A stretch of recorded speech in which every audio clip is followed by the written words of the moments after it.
Olá, boa noite. Estamos aqui com mais um Papo Reto.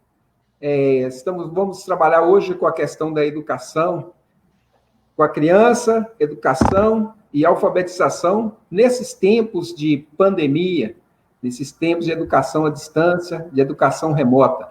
Estamos recebendo aqui hoje as professoras Simone Arantes e Daniela Santos. Também estamos aguardando aqui a Maria Célia, que deve estar chegando aqui, está com problema de conexão. Boa noite a todos aí. Eu quero estar dizendo a vocês que a educação, nesse momento, em especial a educação das crianças, modificou bastante, exige muito dos professores, exige uma nova postura, uma nova forma de comunicar, uma mediação por computadores. Isso tem, de certa forma, exigido essas questões de reorganizar a escola. Hoje vai nos falar um pouco a Simone Arantes e a Daniela sobre essas questões. E aqui o papo é reto, começando direto, Simone, vamos lá. Afinal de contas, o que vem a ser educação à distância, educação remota e toda essa nova modalidade de educação que nós estamos vendo aí? Boa noite, tudo bem com vocês? É um desafio, né? A educação híbrida, né? O currículo híbrido, que começou a ser pensado em 2000, e aqui no Brasil em 2014, com 4 estados participando desse debate. Foi Minas Gerais, São Paulo, Rio de Janeiro e acho que Santa Catarina. E o que aconteceu? Eles através do Instituto Península e da Fundação Lemã, eles começaram a refletir mais nessa necessidade de se utilizar as ferramentas tecnológicas, né, para auxiliar na questão do ensino-aprendizagem. E aí agora, com essa pandemia, né, de repente pega todo mundo de surpresa. O Brasil ainda não está preparado, né, para trabalhar com essas novas tecnologias, as escolas ainda não estão equipadas, a sociedade, a divisão de classes na nossa sociedade ainda é muito grande, né, muitas pessoas ainda não possuem essa ferramenta. Então, aí nós temos aí vários desafios, professores que também têm medo, né, de utilizar essas novas tecnologias, famílias que muitas vezes não têm esse acesso às novas tecnologias, e a gente pensa muito também na questão que surgiu como uma coisa experimental, né? E hoje nós temos que diferenciar a educação à distância e a educação remota. Porque a educação à distância, ela tem toda uma metodologia voltada para uma educação mesmo, voltada para esse conteúdo mais à distância. Aí remota não, a remota ela é a curto prazo, né? Então, é mesmo mais para tentar sanar um problema imediato, que é o caso da pandemia, né? E nada disso substitui professor, né, gente? A gente sabe disso, que essa relação professor e aluno, ela é necessária, né, porque o professor o tempo todo ele é o mediador, e na educação remota o que complica mais é porque não tem como a gente tentar fazer esse trabalho de mediação, né? E aí necessitando do quê? Da família. E a família muitas vezes também não tem esse suporte, né, para poder ajudar, auxiliar, né, na questão da educação remota. Muitos não são nem letrados, então essa dificuldade também que nós estamos encontrando e estamos passando ultimamente. Sim, Simone. Eu queria saber, Daniela, boa noite. Eu gostaria que você se apresentasse, depois você também, Simone, falar com as pessoas, né? Se apresentar para a gente. E, Daniela, afinal de contas, né? O que vem a ser a educação infantil, né? Pensando nessas questões que a Simone está falando, o que nós podemos chamar dessa educação infantil e como ela, no caso, do seu caso especificamente, né, que você trabalha, é uma diretora de escola, como que vocês se organizaram para isso? Para este momento que nós estamos vivendo? Bom, boa noite para todo mundo. Meu nome é Daniela, eu sou diretora do Centro Educacional Pequeno Polegar, em João Monlevade. Sou formada em supervisão e orientação. Bom, o que era uma possibilidade, né, um estudo, como a Simone falou, virou uma realidade de uma hora para outra. Nós tivemos que nos adaptar uma nova forma de educação, e eu acredito que está nos surpreendendo, porque tem tido um lado positivo, que é o lado dos professores se adaptarem e renovarem os seus argumentos educacionais. A educação infantil, ao meu ver, é a parte que é mais prejudicada, no sentido de que a educação infantil é o brincar. Nós temos que trabalhar muito o lado lúdico. E isso, de certa forma, online, é mais complicado. Então, as escolas estão tentando estratégias para envolver os alunos, para não perder o vínculo. O ensino fundamental, a gente consegue essa transmissão de conteúdo e esse trabalho de forma mais tranquila, porque os meninos já são maiores, mas a educação infantil ainda é mais complicado. Você manter uma criança de 4, 5 anos, 3 anos, na frente de uma tela, durante um período maior, é desgastante para a criança. Então, a gente tem que arranjar recursos, nós temos que criar estratégias para que isso seja feito de forma mais leve, mais tranquila, mesmo com as crianças do ensino fundamental do 1º ao 5º ano. A gente tem que tentar favorecer e tentar pensar nesse aluno, na forma que ele vai conseguir construir esse conhecimento nesse momento, de forma mais tranquila, sem muita pressão, porque é um período difícil. Mas as crianças nos surpreendem, as crianças têm nos surpreendido positivamente a respeito disso. A demanda para os pais realmente aumentou, para os professores também, mas as crianças estão nos surpreendendo.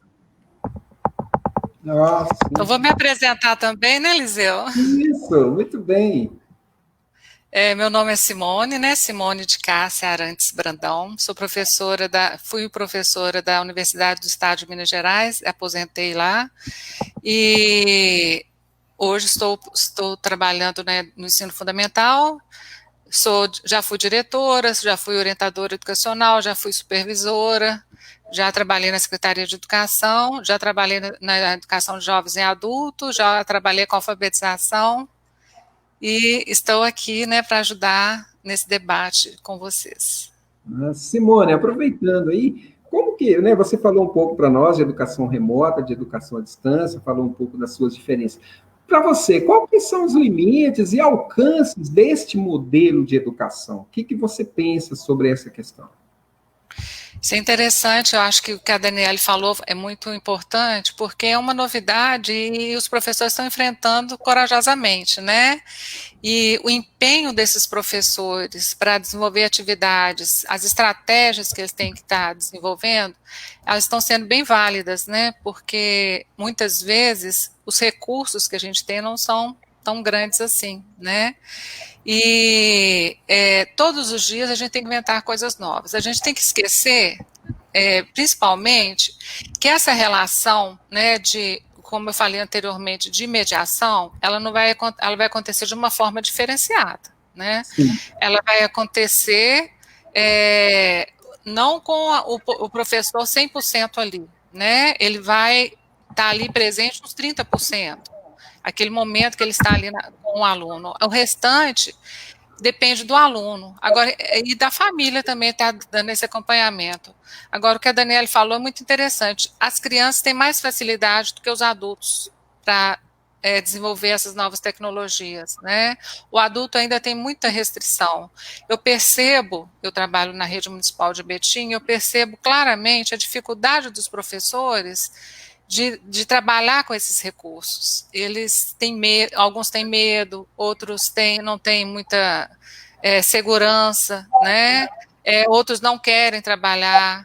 E essa abrangência também, como eu coloquei no início, né, dessas tecnologias, infelizmente ela não é para todos, né? Como eu trabalho em escola pública, a gente percebe claramente que não é todos que conseguem estar utilizando esses recursos. É um recurso válido, né? Ele é um facilitador da questão do ensino-aprendizagem. Eu acho que deveria, sim, ter mais investimento dentro do Brasil em relação a essas tecnologias, mas nós ainda estamos engateando nesse aspecto. E pensando nisso, Daniela, você fala, né, da educação infantil, acho que a Simone traz também essa questão e traz a discussão do adulto. Qual que é a principal diferença que vocês notam em relação à educação infantil e à educação do adulto, né? Eu queria fazer essa pergunta para você, mas eu quero ouvir também a Simone nesse sentido, que a Simone foi professora do ensino superior e da escola básica, né? E já fui também da educação de jovens e adultos, né? Jovens e adultos. Então, tem essas duas experiências. Não sei você, mas especificamente você trabalha com a educação infantil. Qual a diferença que você percebe, se é que você tem essa experiência, enfim? O que você diz para nós sobre isso? Na verdade, a criança, quando você está pensando em educação para a criança, na faixa etária de 0 a 11 anos, 12 anos, você pensa de uma forma geral, né? Você tem que facilitar essa construção e esse crescimento em todos os aspectos da educação. Sim. E em todos os aspectos da criança, social, emocional, cognitivo. Então, você não pode se prender só a um conteúdo. Né? Quando a gente está pensando em formação de criança, você tem que trabalhar todos os recursos disponíveis para desenvolver o ser humano, para trabalhar de uma forma que você contribua para esse desenvolvimento humano, seja com relação aos conhecimentos que vão ser adquiridos, seja com relação aos valores que vão ser trabalhados, porque a escola não consegue separar isso. Sim. Eu acredito que a educação de adultos, ela seja mais específica, né? Você tem uma outra visão, seus parâmetros são outros. Na educação de crianças pequenas, você tem que ver o indivíduo como um todo, você tem que analisar a bagagem que essa criança traz de casa, você tem que trabalhar com isso, com a realidade social da criança. E com o adulto, você consegue separar isso um pouco. Você consegue distanciar e se tornar mais técnico. Na criança, você não consegue. Você tem que ter uma percepção da criança toda e de tudo que ela pensa, de tudo que ela sente, do conhecimento já adquirido, do conhecimento que ela traz de casa, para você conseguir trabalhar. Eu acredito que vai por esse caminho. Bom, sim.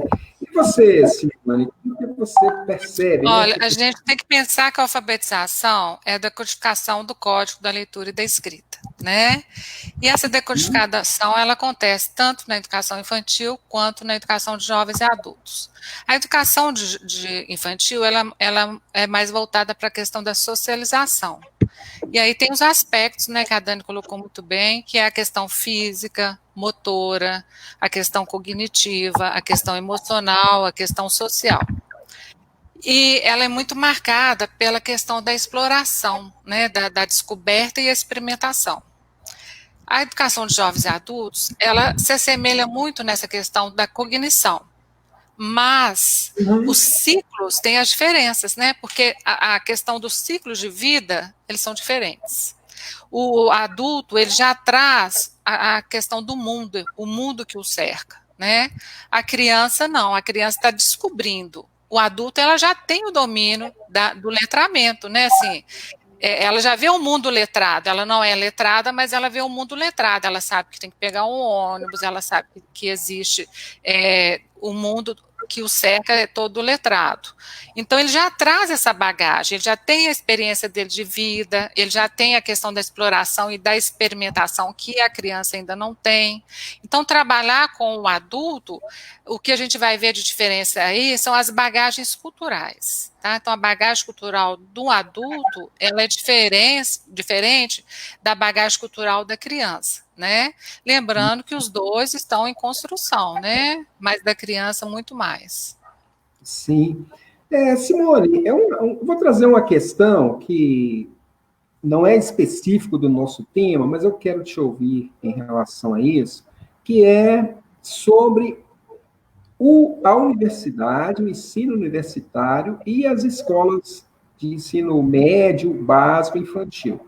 É muito comum, nós sabemos disso, somos colegas de universidade, né? É muito comum um discurso dentro da universidade em que aqueles sujeitos que chegam ali não foram adequadamente preparados, não foram tiveram um processo educativo falho. Tem muito esse discurso da universidade para com o ensino médio, básico, fundamental. E eu faço uma pergunta para você, ainda nessa linha de que você está discutindo o ensino do adulto, né? Apesar que não é específico do tema, mas é uma curiosidade. Será que você vê aí, na sua experiência, a universidade está preparada para receber o estudante? Não seria o contrário a questão? Você está certo. Porque esse estudante passa por uma formação, ele vem desde... Eu estou fazendo essa pergunta, aí eu vejo, né, Dani, para você completar para a gente aí também, porque eu tenho me realfabetizado, tenho acompanhado o meu filho, né? E aí, assim, eu achei uma coisa engraçada, eu até comentei tanto com a professora dele, eu falei assim, olha, eu até recomendo aqui, ó, esse livro, Henri Wallon, né, um dos clássicos da psicologia da educação.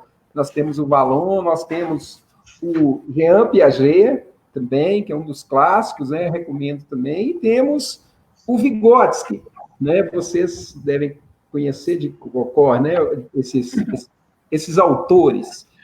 E depois de alguns anos estudando, lendo sobre esses autores, me especializando em psicologia da criança, 20 anos de Weng, enfim. Depois de todo esse processo, né, eu vou lá tentar ajudar o Bento, e ele simplesmente fala assim, pai, você não sabe nada, quem sabe é a tia Maria Luísa. Ou seja, existe um saber aí que a criança só compartilha com o professor. Ou seja, há um processo na educação básica, na educação infantil, na educação média, de ensino médio, e que a universidade não sabe lidar com esse sujeito, então é mais fácil dizer que há uma falha nesse processo. Como que você vê isso, Simone, e você, Dani? Como que você vê esse processo desses sujeitos, né? Desses sujeitos que chegam na escola e vão desenvolvendo esse conhecimento, né? E eu até citei alguns autores, como que você vê essa relação aí, né? Vamos começar com a Dani primeiro e depois você volta nisso, Simone. Bom, todos esses autores que você citou são básicos, né? Para qualquer professor, para qualquer pessoa que lida com educação, tanto na orientação, na supervisão, dentro da sala de aula, o professor tem que ter conhecimento sobre esses autores. O Vygotsky fala muito a questão do meio, né? O ser humano é um ser social, e o meio influencia completamente na sua forma de aprender, na sua forma de aprendizagem. Eu vejo o período educacional de educação infantil, e principalmente até o 5º ano, como um período mais rico da vida de uma criança, porque realmente, como você falou, que seu filho citou o caso que a professora é que sabe, é quando nós estabelecemos os vínculos mais ricos educacionais, nesse momento da vida educacional de uma pessoa, são gerados inúmeros conhecimentos e que, às vezes, a gente não dá conta disso no dia a dia. Os pais não têm muito essa noção dessa amplitude que tem esse vínculo educacional da criança com a escola e com o professor. O professor é peça fundamental. Mas eu vejo também a educação nessa faixa etária, principalmente no Brasil, muito preocupada em amparar esse estudante. Eu vejo que as pesquisas, os estudos, eles têm mais preocupação com essa faixa etária, né, do que a gente vê para a universidade, para o ensino médio. É como se as pessoas que estão ali na universidade, no ensino médio, é como se não tivesse que ter essa didática tão rica mais, né? E o ensino fundamental, ele requer, talvez pela idade, pelas características da criança, ele requer uma construção diária de saberes, né? E uma mediação do professor que tem que ser rica e que tem que ser afetiva. A afetividade, o vínculo emocional de uma criança com a escola é um fato muito importante. E talvez, né, na universidade, a gente às vezes perca um pouco esse vínculo afetivo. Né? Então, eu não sei se seria esse o caso, eu nunca dei aula para adultos, sempre trabalhei com criança, mas o que eu sinto, né, o que eu já vi muito é que grandes pesquisas são realizadas para os estudantes, para você conseguir trabalhar com o estudante nessa faixa etária. Mas quando você, à medida que as pessoas vão envelhecendo e o estudo vai passando para o ensino médio, para a faculdade, você já não tem tanta essa discussão mais. É como se estivesse pronto, né?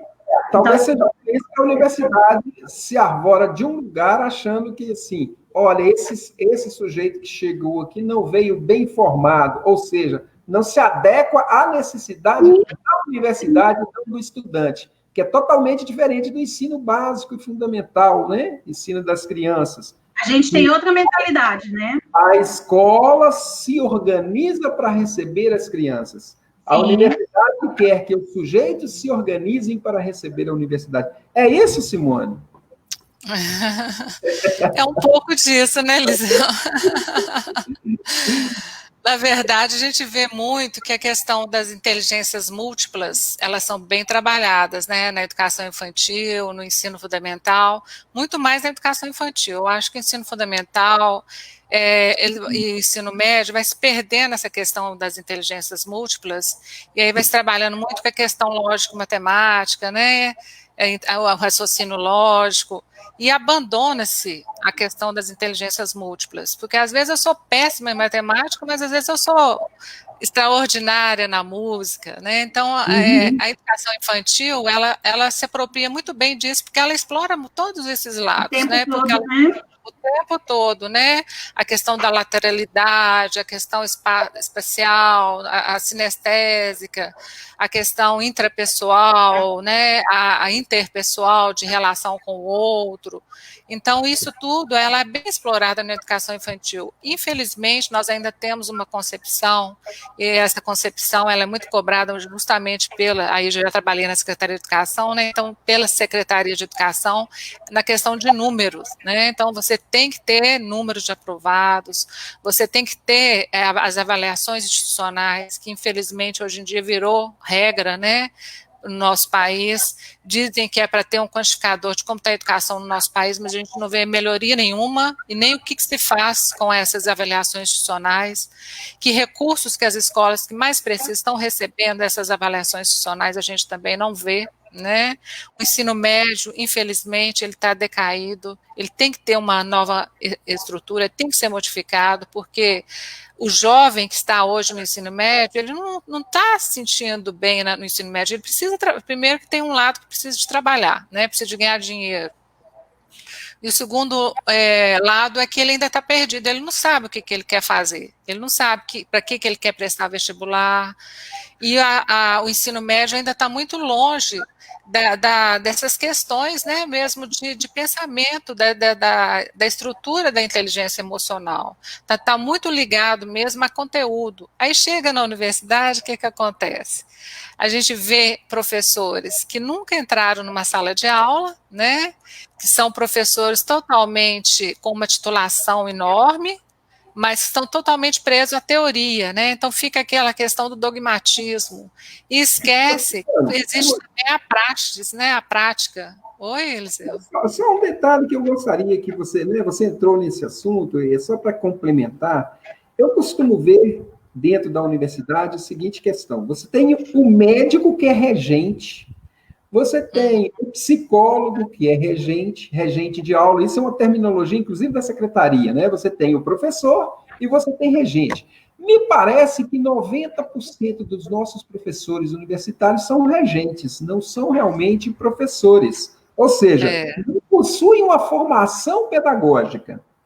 Uhum. Né? E essa formação pedagógica que é necessária. É o básico, né? Não possui essa formação. E o segundo ponto, já que não possui essa formação, mas tem mestrado, doutorado, pós-doutorado, que não o qualifica nessa perspectiva pedagógica, e aí eu estou falando você enquanto especialista da área, né, enquanto pedagoga, enquanto alguém que conhece disso, a minha pergunta, então, vai, né, completando na sua questão aí, em que medida a não qualificação desse professor contribui para isso? Em que medida nossas universidades, quando esse estudante chega e é recebido por um regente e não por um professor, apesar que o nome que se dá é professor, né? Esse regente que recebe esse estudante e diz assim, mas o meu estudante não veio qualificado da educação básica, da educação média.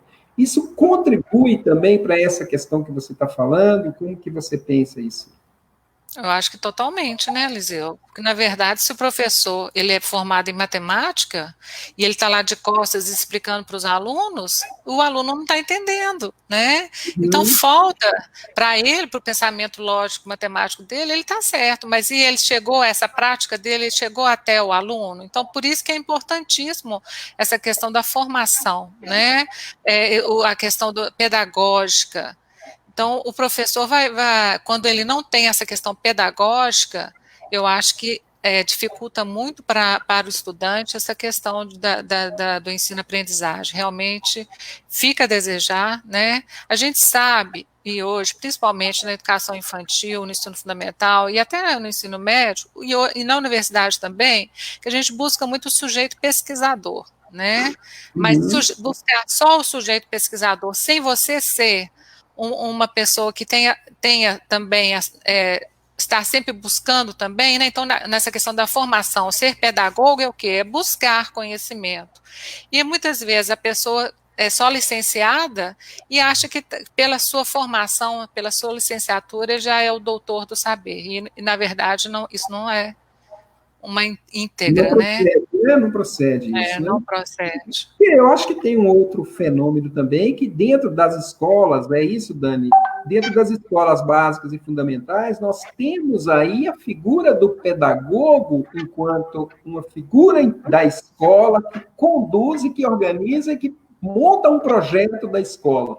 E que na universidade, o que nós temos, talvez, seja um coletivo de pessoas que tentam fazer um trabalho extremamente desconexo, uma vez que não se tem um projeto pedagógico para uma universidade. Pelo menos as que eu tive assim, acesso, eu nunca vi um pedagogo, né? Inclusive a minha formação, e enquanto professor, eu não tinha orientação pedagógica, não tinha supervisão pedagógica do trabalho, apesar que era licenciado, né, tinha licenciatura, mas não tinha essa orientação nem essa supervisão do meu trabalho pedagógico.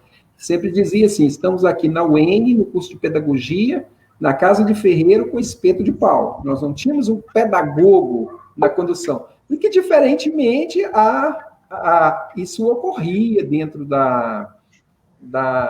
isso ocorre, né, dentro do ensino básico. A Maria Célia acabou de conseguir a conexão, vou inseri-la aqui na sala para estar conversando conosco. Ei, tudo bem, Maria Célia? Nós estamos aqui, né? Que problema de conexão. Né? Ótimo, que bom, né?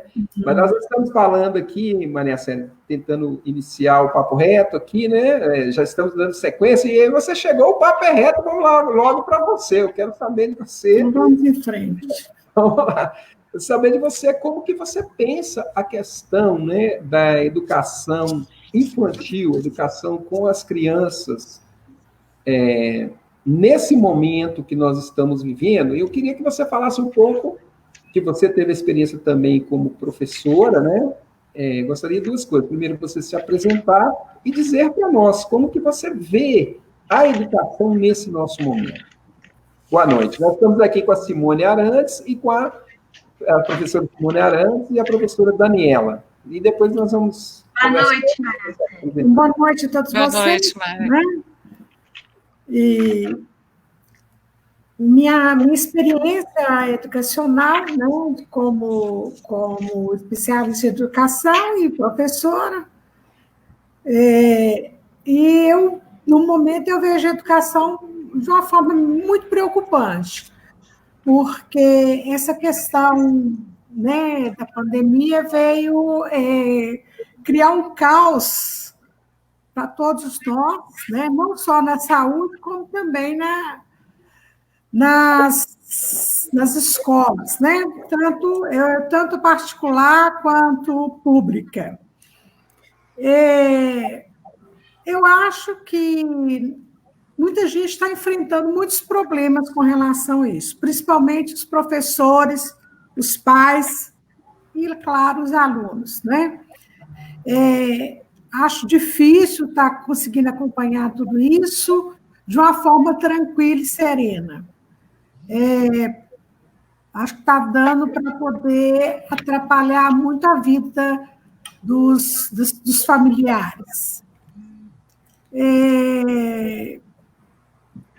Penso que falar que não tem jeito, tem, né? Tem jeito das crianças terem, as crianças, os alunos, os adolescentes, terem condições de aprender alguma coisa, mas não da forma como se aprende na escola, de forma regular, integral, né? Acho muito difícil. Então, pensando nisso, vamos retomar aqui a questão, Dani. Então, como que você, então, vê, né, essas questões que a gente estava tratando, que foram trazidas, né? E pensando nisso, né, a intervenção do professor nessa dificuldade que a Maria Célia aponta, como que a escola se organizou para isso? Bom, no nosso caso, nós somos uma escola particular, né? Sim. Então, fomos pegos de surpresa também. De um dia para o outro, tivemos que fechar a escola, fechar a porta da escola e arrumar recursos para suprir essa falta, né? Essa falta física. E, na verdade, eu acho que a gente até... eu estou muito surpresa. Nós temos conseguido, assim, bons frutos com toda essa organização, mesmo sendo pegas de surpresa, mesmo a escola ainda não estando preparada para o acesso remoto diário. No nosso caso, a gente foi fazendo as coisas aos poucos, né? Nós fomos aos poucos. Começamos com as atividades, depois passamos para a videoaula, e agora estamos em aula online. Realmente é um período difícil, não é o ideal, é o possível, não é o que a gente gostaria, mas é o que a gente pode fazer no momento. Como a gente já falou aqui, as crianças nos surpreendem, né? Hoje nós estamos apoiados por uma resolução, mas ainda não sabemos o futuro. Então, nesse momento, eu estou mais assustada com o retorno do que com o que está acontecendo agora. O retorno está me tirando o sono, né? Como fazer isso? Mas, para agora, a gente se organizou. Nós estamos dando aula online, nós estamos seguindo com o currículo, com os conteúdos, estamos trabalhando dentro de habilidades e competências que a gente precisa de alcançar com os alunos, e estamos muito preocupados com a questão emocional também, né? Eu acho que a gente, nesse momento, tem que ser muito flexível com as famílias, com os pais, temos que ser parceiros e flexíveis com todo o envolvimento que isso acarreta. Né? Hoje a gente tem pais que estão trabalhando, mas que estão tendo que ficar do lado do filho na hora da aula online. Isso é muito complicado, né? Então, a gente tem que olhar todos os lados e ter empatia. Eu acho que a palavra é essa. Tanto para a escola, quanto as dificuldades que a escola está enfrentando, porque não está sendo fácil para nenhuma, quanto com os pais e alunos, né? Mas eu acredito que estamos podendo tirar alguma coisa boa disso. Não dá para a gente ficar construir memórias somente negativas. Nós temos memórias positivas também. Toda intervenção, ela faz os seus efeitos, né, Daniela? Pegando aí, Simone. Eu queria pegar esse gancho, sabe por quê, Eliseu? Eu estou vendo aqui a Soraya Guedes, né? Ela está falando da angústia dela. Já ia te mandar essa questão da alfabetização via aula remota. A fala da Daniele, ela é interessante porque é uma visão da escola pública, né? Da escola particular, desculpa. E a minha é da visão da escola pública. Da escola pública, que é outro universo. É outro universo. Então, essa angústia da Soraya é a mesma angústia que nós estamos vivendo. Se a gente pensar que a alfabetização, ela não é só de 0 a 5 anos. O aluno de 6 anos que chega lá no ensino fundamental, ele também está sendo alfabetizado, ele também não chegou pronto para a gente, né? Muitos não conhecem nem mesmo todas as letras do alfabeto, né? Então, o professor do ensino fundamental, ele também está alfabetizando. E como alfabetizar via aula remota? Dificílimo, né, gente? Eu acho que o entrave maior aí na questão do currículo, da aula remota e da própria CNE, né, do Conselho Nacional de Educação, está sendo a questão da alfabetização. O que fazer com a alfabetização? Nas escolas públicas, nós estamos tendo aulas, aulas remotas pelo site da prefeitura, que não foi os professores que prepararam. Aí já é um outro ponto dificultador, né? Porque não são os professores. E se a gente entra lá, a Daniela coloca muito bem que está trabalhando as habilidades, as competências, né? Próprias aí do ciclo de formação que ela já está trabalhando. Nós não. As aulas remotas, o que tem se colocado lá está muito voltado para a questão do lúdico, e realmente tem que ser muito voltado para a questão do lúdico mesmo, porque nessa questão da alfabetização não se aprende se for totalmente na marca teórica, né? Precisa do lúdico, mas muito afastado da questão curricular. Então, eu estou vendo aí um afastamento cada vez maior das competências e das habilidades que têm que ser desenvolvidas para os alunos, não só dos alunos de 6 anos, mas de todas as idades, né? E o que fazer, então, depois para retomar tudo isso? Como que vai ser? Então, coloca também a questão da Dani, né? Como que vai ser essa retomada?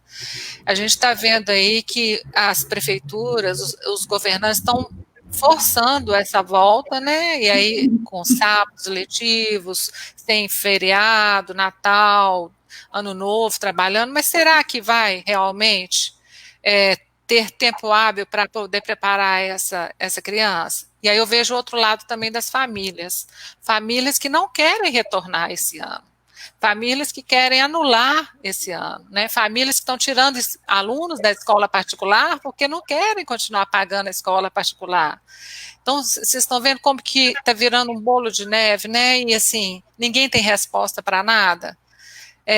Realmente, alfabetizar via aula remota, ela deveria contar muito com o quê? Com as questões lúdicas mesmo, com poesia, com histórias infantis, com história de quadrinho, né, com tirinhas, e a gente encontra muito isso, né, para trabalhar, fazer um trabalho legal. Você me contou lá da questão do relógio lá do seu filho, né, Eliseu, das horas.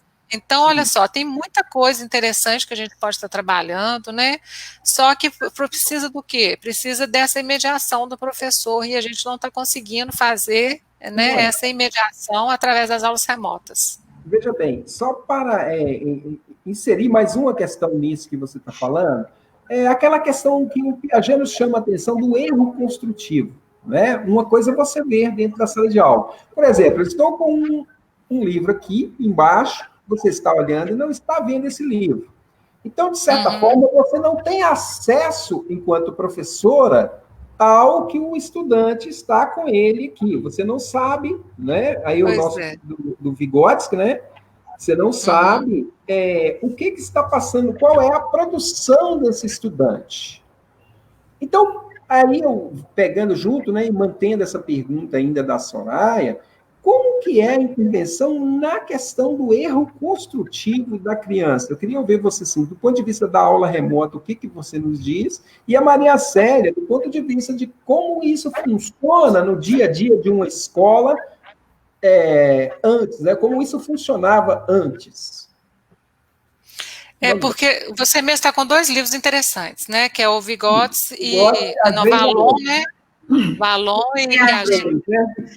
Os 3 clássicos da psicologia educacional. E o que eles falam? Eles falam justamente da questão socio-interacionista, né? Essa troca com o outro, né? Para mim estar aprendendo, e a situação conflito também, né? Eu aprendo onde há situação conflito. Agora, onde há situação conflito, eu tenho que ter também um mediador. E quando não está tendo o professor para ser esse mediador, o que está acontecendo? Será que a família está conseguindo mediar? Né, é um ponto que a gente deve levar em consideração. A gente sabe que nem todas as famílias podem fazer essa intermediação, né? Ou por falta de tempo. Mesmo a mediação, igual eu disse também, vamos pegar o caso do Bento aqui, quando eu chego para interferir no dever do Bento, na produção do A professora que sabe, você não sabe nada. A Maria Luísa que sabe, o senhor não sabe nada, papai. É aqueles 20 anos de Weng, aqueles 5 anos de formação em psicologia da criança e todo aquele estudo caiu por terra ali. Quem sabe é a tia Maria Luísa e caso fechado. Ou seja, não há como, nem eu tendo o conhecimento, de interferir, porque não é questão de conhecer, é uma questão de saber. Não é isso? Há uma diferença da relação que se estabelece aí. Então, essa intervenção que devia ser vindo de lá, e aí talvez nos ajude a pensar junto com a Soraya, a angústia que é para o professor isto, né? E como que você acho que até a Maria Célia também, como psicóloga, né? Porque a criança, ela coloca a professora em deusa professora, né? A professora que sabe tudo.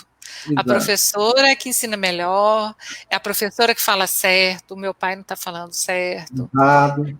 Porque ele coloca como papel ali, né, de importância, a professora. E aí tem o outro lado também, que é a metodologia, né? Ele se adaptou à metodologia daquela professora, porque ele criou laços emocionais, né, Maria Célia? E aí, quando ele cria laços emocionais, ele acha que ela que está certa. Você, mesmo ele tendo um outro laço com você, porque o laço que ele tem com você é paterno, né? Não é dessa questão do sujeito que está ensinando, né? Sim. E aí ele coloca a professora dele no lugar que ela tem que ser, né? Que é o lugar de referência, né? Referência.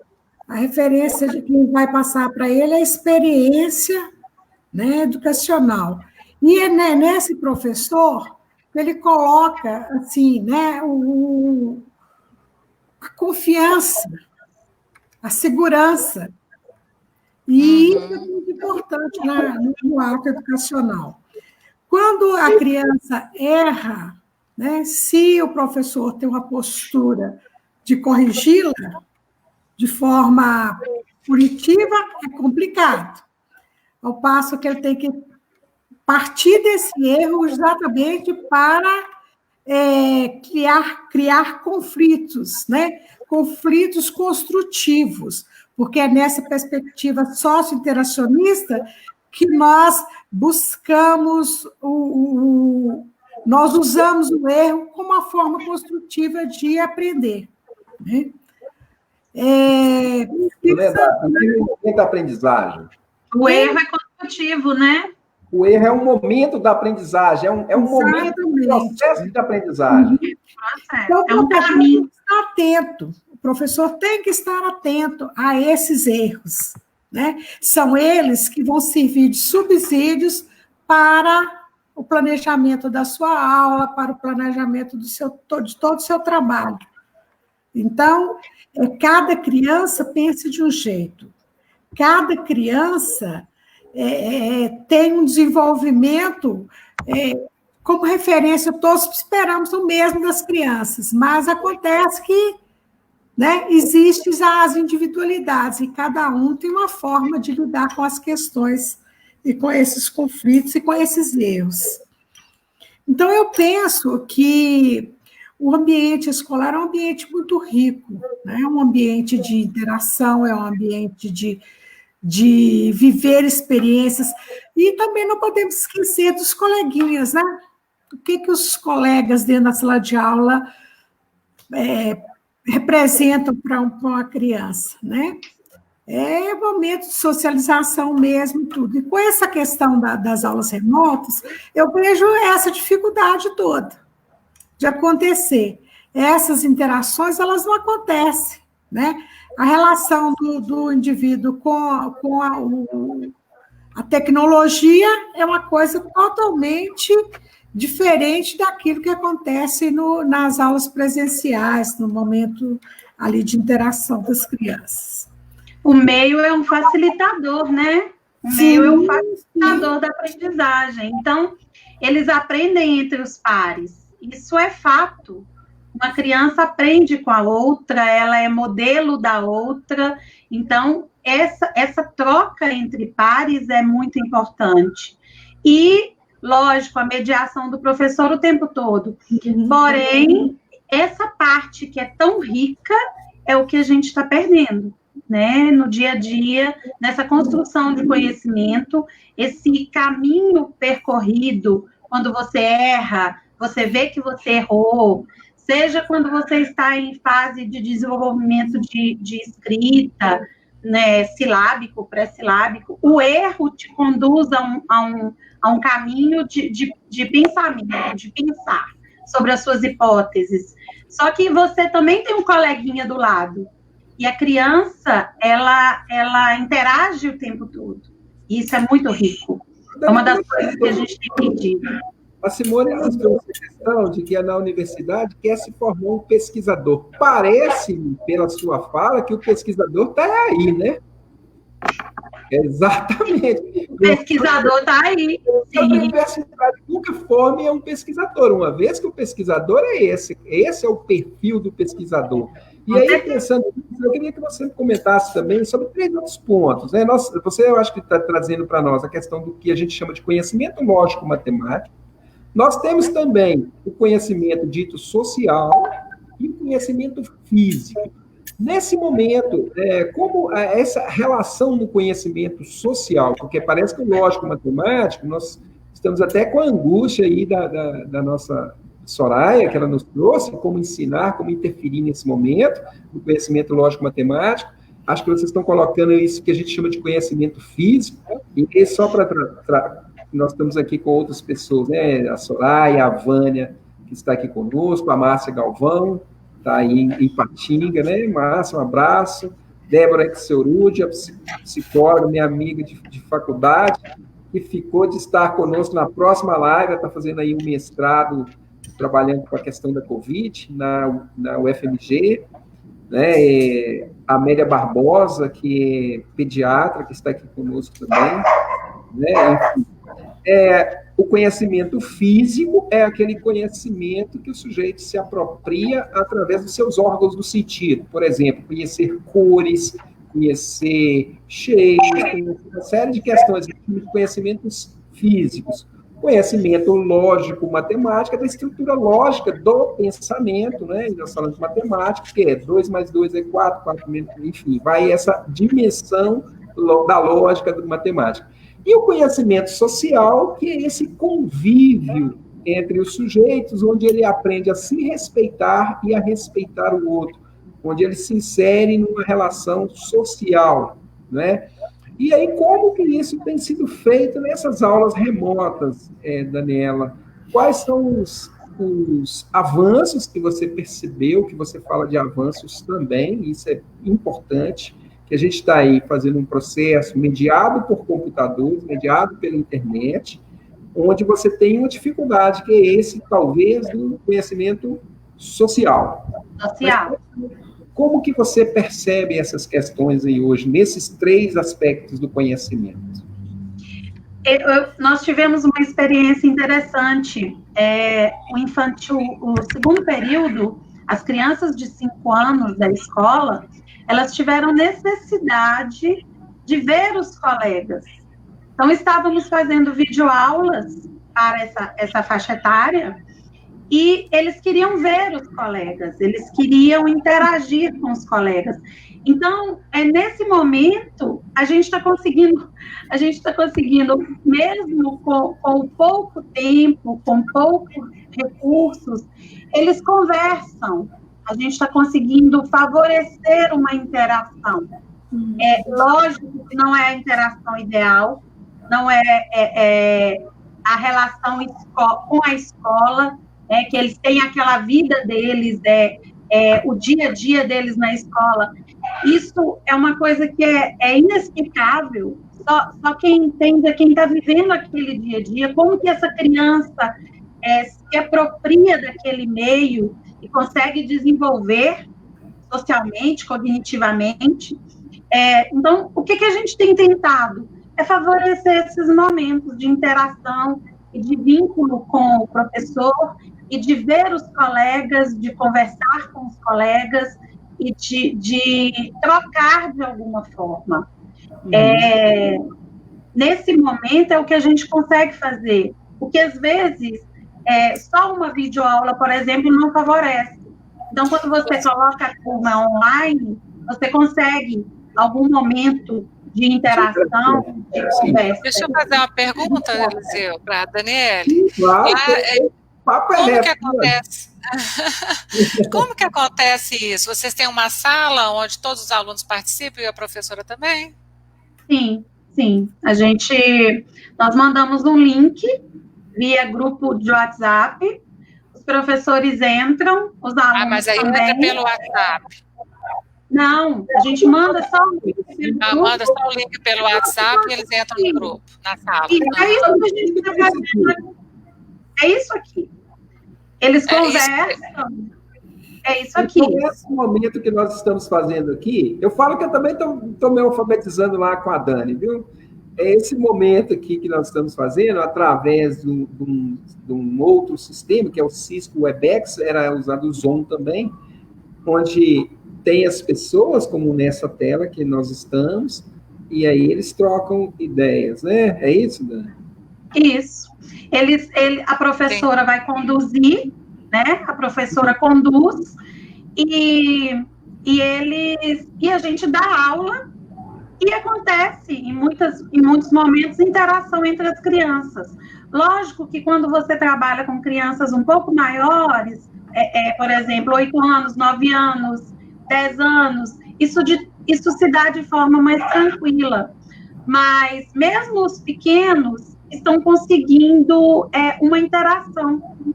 Então, de certa forma, a gente está tentando manter o contato, né? Manter o contato com os colegas. Eu acho que isso é muito importante para eles nesse momento. Porque, por mais que a gente pense que não, as crianças são muito afetadas por tudo que estão vivendo, né? Então, elas perderam, de repente, a escola, o mundo delas, os colegas, o dia a dia com os colegas.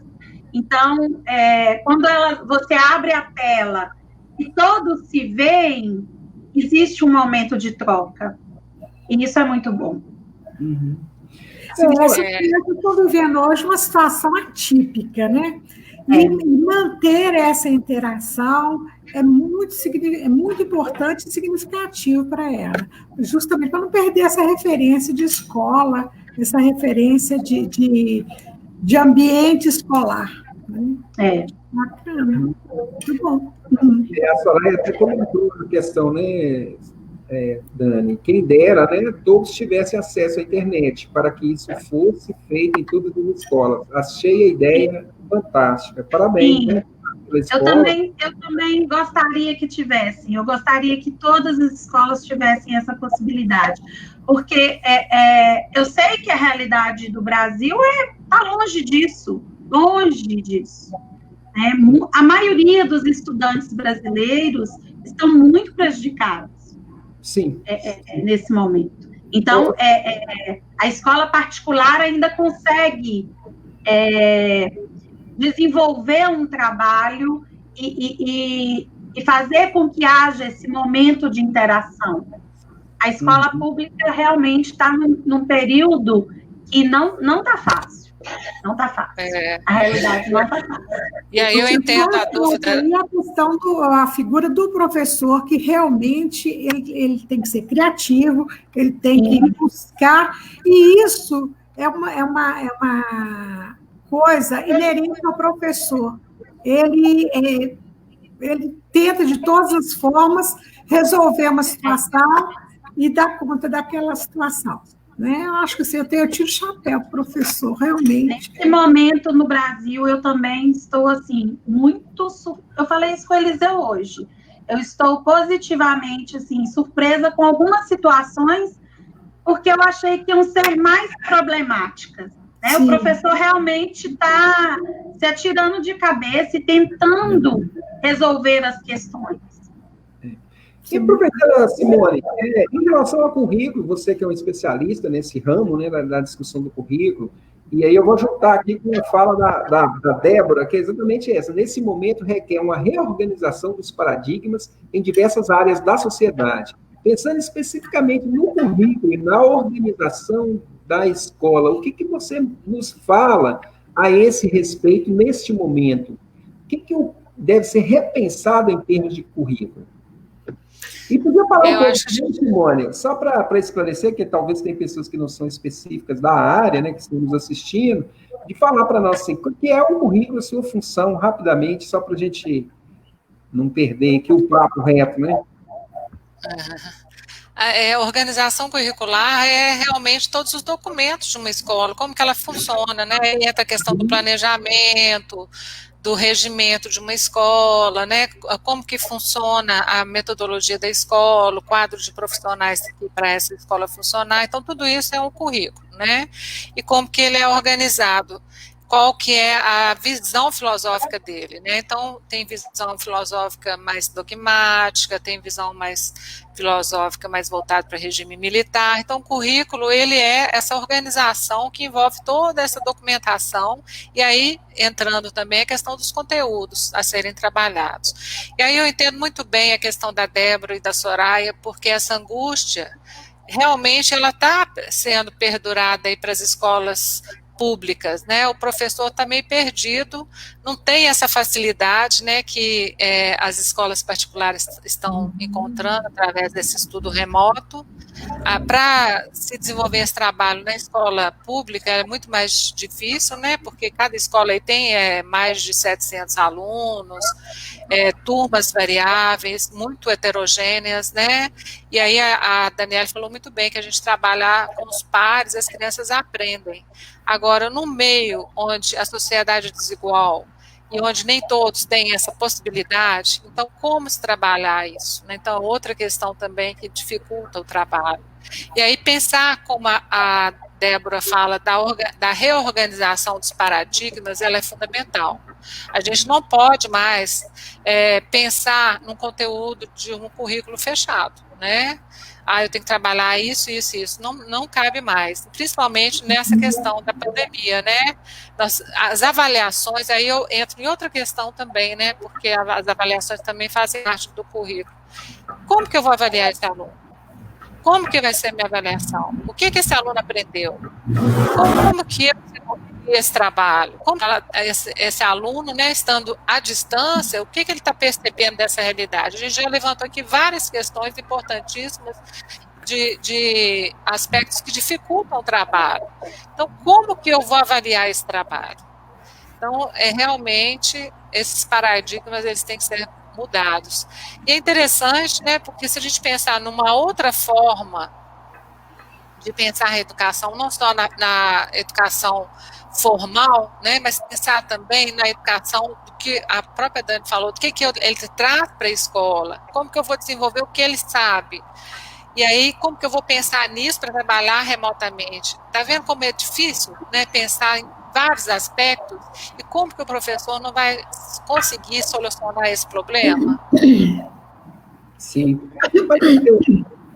Você que trouxe para nós a questão do professor, mais especificamente do trabalho do professor. É sabido que os professores, mais de 50% dos professores, são acometidos por adoecimentos devido a uma sobrecarga de trabalho. Nesse momento de aula remota, você percebe um aumento dessa sobrecarga de trabalho? Que cuidados você acha que o professor deve tomar nesse momento? Olha, Eliseu, eu ou você? Você quer falar, Eu Dani? vou para a Maria Célia aqui, mas vocês três podem comentar. Eu também acho que é a Maria Célia, né? Pode falar. Além de pedagoga, é psicóloga. E a Maria Célia, a Zilda está te mandando um abraço aqui, né? Querida irmã, um abraço, Zilda. Ela está usando o celular da Amélia aí, ó. Mandou um abraço para você. Não. E a Amélia Obrigada. Eu diria que é muita calma nessa hora, né? E tranquilidade, porque tem coisas que a gente não tem como resolver, né?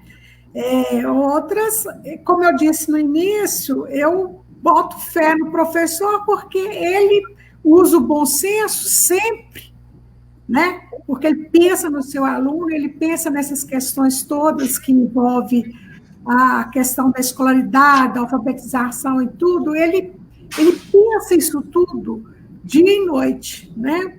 A gente sabe disso, a gente que é professor sabe que é assim, né? Às vezes você deita e pensa, que fulano, né, precisa de tal assistência e tudo mais. Então, eu acho que a gente pensa isso o tempo todo. Então, continuar usando o bom senso.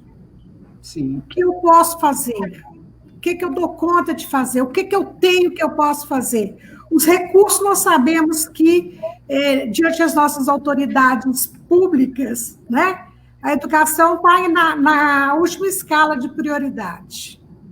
Eu estou vendo dessa forma atualmente. Então, quer dizer, você vai usar o recurso que você tem, você vai contar com a família, você vai contar com esses recursos, né, tecnológicos limitados do celular, né, até mesmo do notebook ou da internet que não funciona, como a minha que custou a entrar. Então, tudo isso... A minha caiu.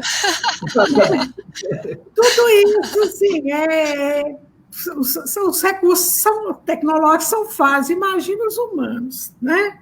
Então, a gente tem que usar o bom senso. O professor tem de sobra, então eu acho que é isso que vale. Agora, ele vai ter dificuldade? Vai, muita dificuldade de lidar com as inovações tecnológicas. Primeiro, porque ele não está acostumado com isso, né? Como a Daniele falou, né? Fomos pegos assim pegos de surpresa, né? Então, é uma situação totalmente inesperada. Então, há de se flexibilizar, não só o currículo, mas o tempo escolar, a avaliação escolar, os conteúdos. Avaliação, tudo isso tem que ser flexibilizado, né? Agora, também não pode deixar solto, né, de forma assim, aleatória.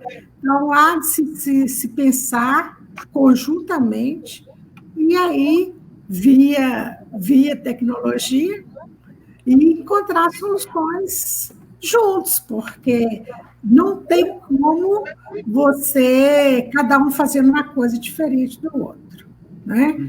Tem que ter uma harmonia entre os profissionais para que a coisa se dê. Educação é possível, né?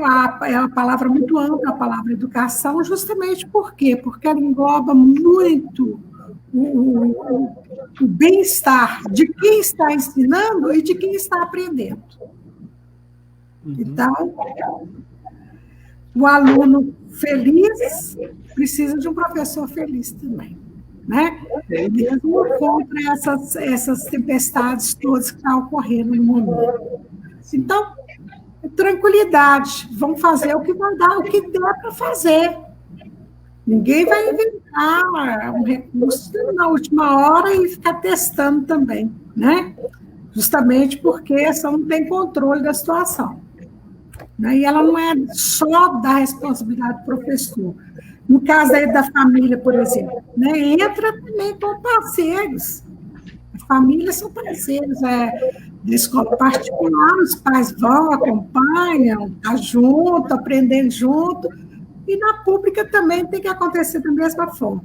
Né?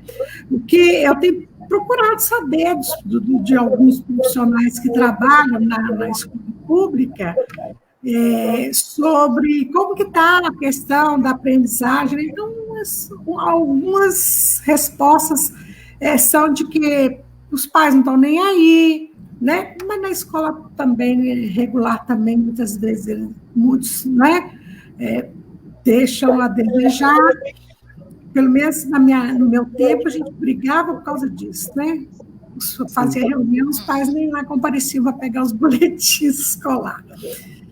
Mas você também queria comentar alguma coisa a esse respeito, em relação à sua carga de trabalho, se está ocorrendo, se não, alguma outra questão? Vocês tinham falado as três ao mesmo tempo? Mas quer falar primeiro, Dani? Pode falar, Simone. Sim, vamos lá. Eu vejo que essa questão da pandemia... Repetir a questão aí. Eu gostei muito do que a Célia falou. Não, ele está perguntando... A Célia, eu acho que desligou o microfone. O Eliseu está perguntando se... Eu estou trabalhando com os microfones aqui, porque às vezes está dando eco. Interferência. Eu estou trabalhando isso, mas eu sempre libero aqui na hora de falar. A questão, Maria Célia, é a que você respondeu, né, sobre a sobrecarga de trabalho, e a Simone está comentando também, né, essa questão. Eu vejo que com a pandemia, gente, não só o professor, mas a sociedade está ficando doente, né? Ficar presa dentro de casa, sem poder sair, essa angústia de saber como que vai ser o amanhã. Eu acho que todo mundo está meio inseguro. Eu vejo muito como a Maria Célia também, o professor tem muita vontade. Agora, eu percebo claramente na escola pública que existem 3 movimentos na escola. Um movimento de pessoas que querem realmente a educação remota, que querem ajudar, mas que percebe que ela não vai atingir a todos. Um outro movimento que é de professores que não aceitam a educação remota, porque acham que vai prejudicar o trabalho dele no futuro e que não quer de jeito nenhum. Isso é uma grande prerrogativa na escola pública, infelizmente. E uma outra parcela de pessoas que não sabem mexer com as novas tecnologias, né? Que realmente não tem suporte, não sabe trabalhar com as novas tecnologias. Então, são 3 coisas que eu acho que dificultam aí a questão do trabalho.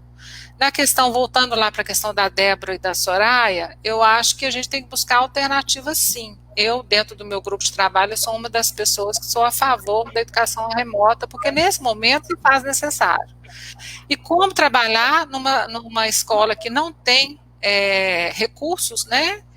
E aí, conversando com uma amiga e conversando com outra, e foi surgindo tanta ideia, Eliseu, tanta ideia legal, tipo assim, pegar quantas tampinhas de garrafa tem aí, quem tem a coleção de figurinha, vamos começar a ver com os alunos através do WhatsApp, quem pode contribuir com isso, e aí socializar o que eles têm no dia a dia deles. E aí foi surgindo muita ideia legal, a questão de mensagens, de cartas, de brinquedos, né? E aí a gente começou a perceber que com coisas práticas nós podemos trabalhar, sim, inclusive a questão da alfabetização. Então, essa aí fica a dica aí para a Soraya e para a Débora, lembrando também que a questão, então, dos paradigmas, eles passam a ser diferenciados, né? O que eu quero agora é trabalhar com o mínimo de conteúdo que eu possa estar desenvolvendo com o meu aluno, para que ele não fique para trás. Porque se a gente for depois também, a gente fala tanto dessa questão da desigualdade entre a escola particular e a pública, e se a gente pensar que não deve trabalhar na educação remota porque não é todo mundo que tem esse acesso, nós vamos aumentar cada vez mais essa distância entre as duas escolas, né? Então, a questão desse adoecimento, eu vejo muito para esse lado, a questão que todos nós estamos angustiados porque não sabemos o que vai ser do amanhã, né? é uma situação meio complicada, não só o professor, eu acho que aqui hoje em dia está a sociedade toda, né? Eu recebi uma brincadeira pelo WhatsApp, assim, tudo tem na hora certa, nós estamos usando máscara para não engolir gafanhoto e engordamos na quarentena para não sair rolando no ciclone. E você vê como que as coisas estão acontecendo uma atrás da outra e a gente não sabe o que né, pode acontecer daqui a 10 minutos. Então, eu acho que buscar alternativas para trabalhar remotamente, se faz necessário. Eu volto a repetir isso, né? Repito isso no meu grupo de trabalho. Eu vejo a Soraya, ela é professora de Belo Horizonte, eu sei que é difícil também, né, na questão da educação pública, mas precisamos achar meios para desenvolver o nosso trabalho, como a Maria Célia bem falou, né? O professor está sempre buscando alternativas, nem que seja do material concreto que o aluno tem dentro da casa dele. Sim. Você ia comentar, Dani? Daniela? Não, eu quero trazer uma questão, né, para você dentro dessa perspectiva. Em que medida também a escola particular ela é afetada por esse processo, uma vez que nós temos uma educação que ela é regulada pela Secretaria de Estado. Né? Como que isso funciona nas escolas privadas, nas escolas particulares? É que nós sempre vamos discutir a escola, falamos da escola pública, mas não podemos perder de vista que mesmo a escola privada ela tem uma regulação, ela tem seu efeito. Talvez a clientela seja bem diferente. É isso? Nós seguimos as mesmas regulamentações que as escolas públicas no sentido de validação do ano letivo, de validação do regimento, aprovação do seu projeto político-pedagógico. Você precisa de toda essa regulamentação para poder existir. Então, a escola pública, a escola particular, nesse momento, também está lutando, está tendo suas lutas, né? Existe uma questão que é perder alunos, né? Muitos pais estão tirando os filhos das escolas particulares por uma questão financeira mesmo, totalmente compreensiva, porque o Brasil realmente está passando por um período difícil. Os pais das crianças que ainda não têm obrigatoriedade de estar na escola, crianças de 3 anos, de 2 anos, são os períodos mais afetados pela pandemia. Então, pais de alunos de maternal e maternalzinho, a maioria está tirando. E você, além de lutar com essa questão, né, da questão financeira, que hoje é uma realidade da escola privada, uma dificuldade, você também precisa de regulamentação. Então, o seu calendário tem que ser validado, você vai ter que fazer o registro muito bem feito de tudo que está sendo feito na escola, todas as competências e habilidades que você está trabalhando, todas as horas online que você está fazendo, todas as atividades para casa que você está dando, e às vezes me parece que pelo fato da escola privada conseguir fazer esse movimento de ter aula remota, de gravar a videoaula, somos às vezes mais cobrados até do que a escola pública, em matéria de regulamentação. Né? Então, tudo que é feito tem que ser muito bem registrado. E não adianta que não tem como você estar legalizado sem ser pela superintendência de ensino a que você segue. Então, existe também todas essas que são da escola particular. Eliseu, pegando um gancho na fala da Daniele, porque quando a minha rede caiu aqui, nós estávamos falando justamente da questão do currículo, né? Exato. E o currículo da escola pública e da escola particular, ele é idêntico, né? Ele tem que cumprir o currículo nacional, né, que é o mínimo de conteúdo comum, ele tem que ser trabalhado, né, então as escolas, elas são cobradas, eu até estava falando da questão da avaliação institucional, né, para as escolas públicas, e aí na escola particular tem todo um rigor também de averiguar se elas estão trabalhando todos os conteúdos, e eu acho que isso é uma coisa que realmente esse ano vai ficar difícil da gente estar conseguindo arcar com esse currículo, né? E aí vem o Conselho Nacional de Educação falando que não tem essa obrigatoriedade de cumprir os dias letivos, né? Mas você tem a obrigatoriedade de cumprir o currículo que tem que ser implementado, né? Então, e em 800 horas, né? Em 800 horas. Então, você percebe que o Brasil ainda, né, e aí nós ainda estamos aí indefinidamente sem saber quem é o nosso ministro da Educação, como que vai ficar essa situação, né? Então, acho que o que está pegando mais na educação nesse momento, essa insegurança e talvez até o adoecimento do professor, é questão dessa insegurança que está aí a educação no nosso país. O que vai acontecer? Como que eu vou cumprir essa obrigatoriedade dessas 800 horas? No currículo não tem a necessidade de se fechar, e que vai fechar provavelmente só o ano que vem, né? E são respostas que nem a própria superintendência que te legaliza tem. Não tem resposta. Não tem.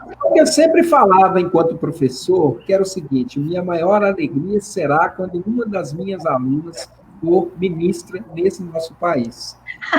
O que eu quero dizer com isso? O que eu quero dizer com isso? Veja bem, eu nunca vi, em nenhum momento da história, um pedagogo, um psicólogo assumir o Ministério da Economia. Eu nunca vi, em nenhum momento da nossa história, uma pessoa que não tem uma qualificação para um determinado ministério, desses ditos ministérios técnicos, assumir esse ministério. Mas nós vemos no Brasil um astrólogo querendo indicar um ministro. Nós vemos no Brasil um militar querendo indicar um ministro. E o ministro é uma pessoa que os que estavam aí, naquela perspectiva que estávamos falando, são regentes de aula no ensino superior, e não são professores, que há uma diferença do professor para o regente de aula. E aí a terminologia, inclusive, da Secretaria de Estado da Educação.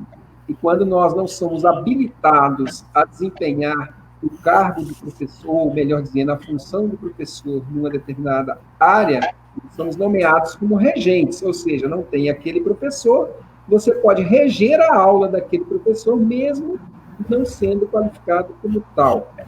E aí você percebe que existe um ministro, ou existiram alguns ministros, dentre eles, que falsificam o currículo, e a gente vai pensar um falsificador como ministro, né? Como que fica isso? Que exemplo é esse de educador? E, de repente, você tem uma pessoa que disse que é professor do ensino superior, mas não é pedagogo. Não é pedagogo. Então, nessa perspectiva, como que vocês veem, do ponto de vista da direção, das direções, da gestão, né, da educação, do ensino no nosso país, e em que isso afeta diretamente no trabalho, e em especial nesse momento?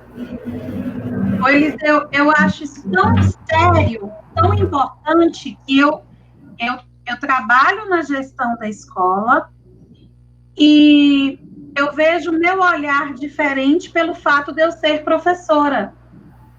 Então, assim, eu acho que isso é muito claro no Brasil. A falta que faz uma pessoa que já esteve ali na sala de aula, no dia a dia, orientar a educação no país.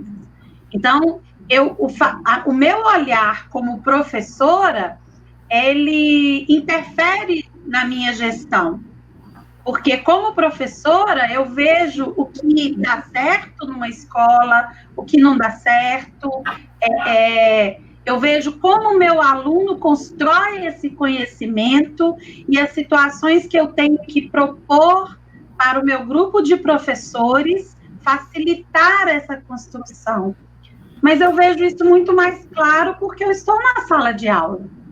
Então, isso que você está falando é muito importante no Brasil. E a gente realmente não vê essa preocupação que as pessoas deveriam de ter, né? A pessoa que está lá e vai orientar todo o sistema educacional brasileiro é uma pessoa que teria que ter essa vivência escolar, no dia a dia da escola. É muito diferente. É como se você fosse um psicólogo para ministro, né? Psicólogo para ministro da economia, não entendo nada de economia. Sim. Talvez um pouco de saúde, talvez um pouco de educação, mas sim. Nós temos esses problemas que isso, desde o Ministério do Ministério da Educação, das Secretarias de Estado da Educação e das secretarias municipais, né? Nós temos exemplo aqui em João Monlevade que o secretário municipal de Educação é um advogado. Talvez se ele fosse, né, alguém que fosse desta área específica da advocacia, ele teria muito mais condições para desenvolver bem o papel. Mas o papel de secretário de Educação, eu acho que deve deixar a desejar, né? Celinha, você ia É um comentário. Hoje, uma professora de educação infantil comentou comigo que teve que comprar um celular novo, porque o antigo não dá conta, para poder estar repassando, né, as aulas remotas para os seus alunos as suas crianças não tem nem 2 anos de idade. Então, eu perguntei, né, mas criança de 2 anos tem condições de acompanhar aulas remotas, né? E ela me disse assim, é exigência da Superintendência de Educação. Então, a gente pensa o seguinte, acho que quem está orientando isso está mais perdido do que o próprio educador, o próprio professor. Com certeza. Ô, Eliseu, eu acho que enquanto houver pessoas que estão lá no poder, que estão seguindo cunhos ideológicos, né, porque eles não estão lá por capacidade ou por estarem preparados para aquela área, mas por questões ideológicas, né? Se você é do partido tal, você vai exercer a pasta tal. O Brasil vai continuar dessa forma. Eu acho que quando não for levado a sério realmente, quando não se pensar realmente na pessoa capacitada, né, na faculdade, a gente fala da questão do dador de aula, né, dador de aula, tem um monte de dador de aula, né, mas a pessoa capacitada com habilitação para estar trabalhando ali, ela é diferente, né, e a mesma coisa é a questão da nossa política. Enquanto não houver, né, pessoas que realmente tenham a capacidade de estar naquele cargo e for só porque é amigo de fulano de tal ou porque segue uma ideologia do fulano de tal, nada vai ser mudado, infelizmente. E eu só queria reforçar nesse exemplo que eu dei o seguinte, que é desaconselhável crianças, né, nessa idade, nessa faixa etária de 0 a 2 anos, a usar tecnologias, tipo celular, WhatsApp, etc. Né? Então... Gente, a gente tem que pensar também que a questão da tecnologia, ela veio muito para auxiliar no nosso trabalho, mas também ela traz uma grande desvantagem na questão cognitiva também, né? Tem um lado cognitivo que é de realmente aprender, mas tem o outro também que leva para o outro lado, né? De desconcentração, né? A questão até mesmo do raciocínio lógico, a pessoa perde se ficar muito tempo jogando, né? E o que a gente vê nas crianças, as crianças que às vezes deixam de dormir para ficar jogando videogame, né, assistindo filmes, coisas que realmente estão ali atrapalhando o desenvolvimento dele cognitivo. E nós também não podemos negar que o uso dessas tecnologias também favorece o aprendizado. Os dois lados, é o que favorece e o que desfavorece. Parece que a questão é o uso da tecnologia, né? Saber usar, né? Ontem mesmo estava conversando com um amigo sobre essa questão, né, na defesa da EAD, enquanto um modelo que um professor poderia dar aula para mais de 100 pessoas, enfim, que eu penso exatamente o inverso disso. Por ser uma EAD, você tem mais dificuldade de acesso a esses alunos. O que nós temos visto nas EADs que estão aí no Brasil, por todos os lados, é que você tem um monitor, um professor, alguns monitores, né, de EAD, algumas pessoas que ficam ali como monitores, e estes monitores é que fazem o contato com os estudantes. Então, aí sim, há uma multiplicação de vagas dentro dos cursos, né? E são cursos em que o professor, às vezes, não tem acesso a esse estudante. Então, a tecnologia em si, ela contribui para algumas questões dessa relação entre o professor, o aluno, enfim. Mas ela em si, ela não é o suficiente. Nós sabemos que a pedagogia, ela vem responder uma outra questão, uma questão bem mais complexa. Eu até costumava dizer assim, que a pedagogia é a ciência mais difícil de todas. A pedagogia, enquanto todos os outros cientistas produziram seu conhecimento, o pedagogo vai observar ali a seguinte questão: como é que eu vou, então, ensinar esse conhecimento que foi produzido? Ou seja, ele tem uma tarefa a mais, ele tem um passo a mais a ser dado. É uma coisa totalmente diferente. E a tecnologia pode ser um mediador desse processo todo. A tecnologia, ela pode dar desse processo todo. Ela não nos dá garantia que o sujeito que está ali vai apropriar de um conhecimento. Aquela criança, aquele adulto, aquela outra pessoa vai apropriar do conhecimento. Bom, nós estamos aqui quase finalizando, o papo está muito bom, acho que está muito legal, acho que conseguimos praticamente atingir os objetivos que nós tínhamos traçado inicialmente. Eu queria que cada um de vocês desse, como uma última questão, né, qual é a sugestão que vocês dão aos professores e aos pedagogos, aos educadores de uma forma geral, nesse momento que nós estamos vivendo de pandemia, nesse momento que nós estamos vivendo de educação remota? Posso começar? Vamos lá. Bom, eu agradeço a participação, acho que foi super válido, né, o nosso bate-papo. Eu acho que são conversas assim que fazem com que a gente mude o modo de pensar, reflita sobre a nossa prática, e eu acho que isso é muito importante no dia a dia de um profissional da educação. Eu vou falar um pouco da minha experiência. Eu aconselho a não ter medo da tecnologia, porque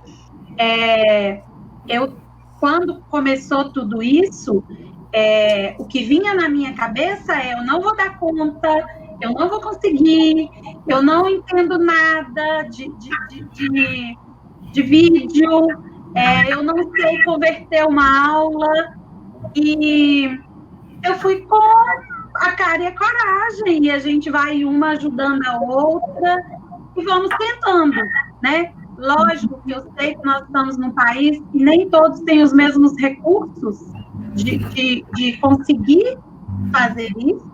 Eu sei que a realidade é difícil para várias pessoas, mas se você consegue um pouquinho, vai estudando, vai buscando, e não podemos deixar também a idade ser um empecilho, porque eu tinha muito na cabeça, gente, eu não nasci para isso, eu não tenho essa idade. Os meninos novos é que têm essa facilidade. A minha geração não tem. E hoje eu estou surpresa com tanto de coisa que várias pessoas no mundo todo estão conseguindo fazer. Né? Então, a gente se surpreende positivamente. E eu acho que a maior mensagem também é a gente não tirar só coisas negativas de tudo que a gente está vivendo. É tentar ver um pouco o lado positivo de tudo e ter uma memória positiva desse momento que a gente está vivendo. No mais, cabeça para cima e buscar estudar, como todo professor tem que fazer a vida inteira. porque o professor tem que estudar a vida inteira. É isso. Bom, eu acho que nós temos que aprender com as experiências, né? Então, é uma situação nova, vamos aprender com ela, vamos produzir o que nos for, né? Que tivermos condições de produzir diante da situação que encontramos e pensar lá na frente, né? Educação é um processo contínuo, ela não para nunca. Então, se manter a cabeça aberta para as novas tecnologias, eu acho que isso é importante, faz parte, né? Ela está aí, é inegável, não adianta a gente negar isso, não. Está aí, é para a gente usar. Então, vamos usar a nosso favor, da melhor maneira possível. Agora, isso vai substituir a escola, as interações, isso eu acho que não é uma coisa assim, emergencial, é só para tamponar o problema que está acontecendo, né? Mas eu acho que para frente, a escola do aluno presente, dos colegas, dos professores, trocando experiência, isso a tecnologia não substitui, né? Mas ela vai nos ajudar bastante. Simone, antes da sua apresentação, Simone, o Denison Silva, aí pelo se pergunta, faz essa questão, acho que vocês poderiam... Eu ia falar justamente sobre o Denison, do ano letivo, né? Eu acho que o modelo atual realmente ele não vai funcionar, né? Nós temos que pensar em outras formas. E aqui na minha despedida eu gostaria de falar justamente isso, que a gente não pode considerar a educação como mercadoria, né? Você deu um exemplo aí da educação de jovens, a educação à distância, né? Como mercadoria. A educação não pode ser mais considerada como mercadoria. E nós devemos, sim, pensar em outras formas de se trabalhar, né? E a gente sabe que... Seu som falhou, Simone. Simone, seu som está falho aí. Voltou. Ok. Eu estava falando que a aprendizagem ela acontece o tempo todo. E nós, como professores, estamos sempre trabalhando e sempre aprendendo com nossos alunos, aprendendo com nossos colegas. E agora, com essas tecnologias, também aprendendo uma coisa nova. Então, a gente não tem que ter medo, não. A gente tem que enfrentar, né, e buscar essas tecnologias como ferramenta para auxiliar o nosso trabalho, não para substituir. Então, eu tenho certeza que nós vamos conseguir passar por tudo isso, né? E o modelo atual realmente, Denison, eu acho que ele é falho e nós temos que pensar em novas formas de trabalhar a questão do ensino-aprendizagem. É isso aí. Agradeço a todos, adorei conversar com vocês aqui, viu? Simone, eu gostaria que você também, a Simone, gente, além de tudo isso, ela faz além de professora, além de pedagoga, além de tudo isso que ela nos narrou, ela também tem feito ultimamente, né? Ela tem feito algumas questões da receita, quase a nossa Ana Maria Braga, mas essa é a nossa Simone Arantes. Visitem lá o YouTube, né? Simone Arantes. O endereço é Simone Arantes, tá? Eu também reinventei, né? Me reinventei. Exatamente. Eu pensei o seguinte, o que eu vou fazer estando dentro de casa? E aí estou me reinventando, estou lá no YouTube, né? Dando dicas de empoderamento para as mulheres e culinária, né? Então, quem quiser seguir... Bacana. E ela está virando garota propaganda, já tem uma loja querendo contratá-la para fazer a propaganda da loja, muito bacana. Ou seja, o que nós estamos falando é do professor, do pedagogo, do ensino num momento em que todos têm que se readaptar, como diz a Débora, num momento de mudança de paradigma. É isso que é a pedagogia. De repente, quando não podemos mais sair de casa, quando não podemos usar nossos corpos andando na rua de maneira tranquila, sem máscaras, o pedagogo é esse que faz mais um trabalho. É o cientista que dá um passo a mais e se pergunta, como eu vou ensinar isso para esses sujeitos? Essa dádiva, esse momento de mais relumbrante beleza que a gente vê na pedagogia e nos nossos professores. Parabéns. Muito Parabéns, obrigado. Eliseu. Obrigada pela oportunidade. E vejo também que é preciso que nós que estamos dentro da universidade olhemos para esse espaço do ensino com mais respeito. E não dizer que esses alunos chegam aqui, diante da nossa incompetência de lidar com eles, que eles chegam com deficiências na sua formação. É o contrário. A deficiência está nas nossas universidades, que não dão conta de receber os alunos que chegam do ensino médio e fundamental. É dentro das universidades que deveríamos ter pesquisadores com capacidade de perceber esse sujeito que chega e de ver como eu posso mediar esse conhecimento complexo para esse sujeito. Esse é o grande desafio. E é disso que carece o ensino brasileiro. Nós não carecemos de ministros que mentam, nós não carecemos de ideólogos, nós não carecemos de políticos que usem da educação. Nós precisamos de olhar para o ensino básico, para o ensino fundamental, para o ensino médio, com olhar de mais ternura. É isso que eu acho que é o importante para nós hoje. E eu quero muito agradecer a todos vocês, parabenizar por esse belo trabalho e que sirva de exemplo esse nosso momento para as nossas universidades. Formar pesquisadores, é isso que a Daniela falou, é isso que a Maria Célia falou, é isso que a Simone falou. É quando a criança chega e depara-se com o desafio de compreender a educação. Muito obrigado a todos. Valeu. Esse é nosso papo. Obrigado a todos que participaram. O Ayrton Santos, Vânia Guimarães Abelo Almeida, Denison Silva, a Soraya Guedes, saudades de vocês também. Vou dar um beijo para a Soraya também, meus alunos lá da universidade.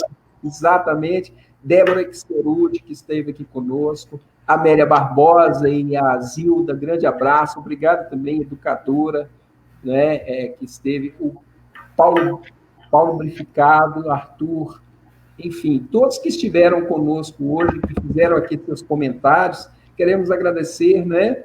Peço também a todos que entrem no nosso YouTube, Web TV O Fato, que participem, que façam lá o seu cadastro, enfim, dê o like, né? É muito importante. Nós estamos aqui montando essa Web TV O Fato, que é um espaço para esse tipo de debate, um espaço para a educação, para a saúde, é um espaço para um papo reto, onde a ciência possa conversar com as pessoas de maneira clara, aberta, objetiva, como foi aqui hoje. Valeu, gente. Até o próximo reto. Boa noite. Eliseu, eu posso passar esse endereço da Web Fato para o pessoal dar like lá no Instagram? Vai estar lá a nossa live vai estar lá? Eu vou subir para lá também a live.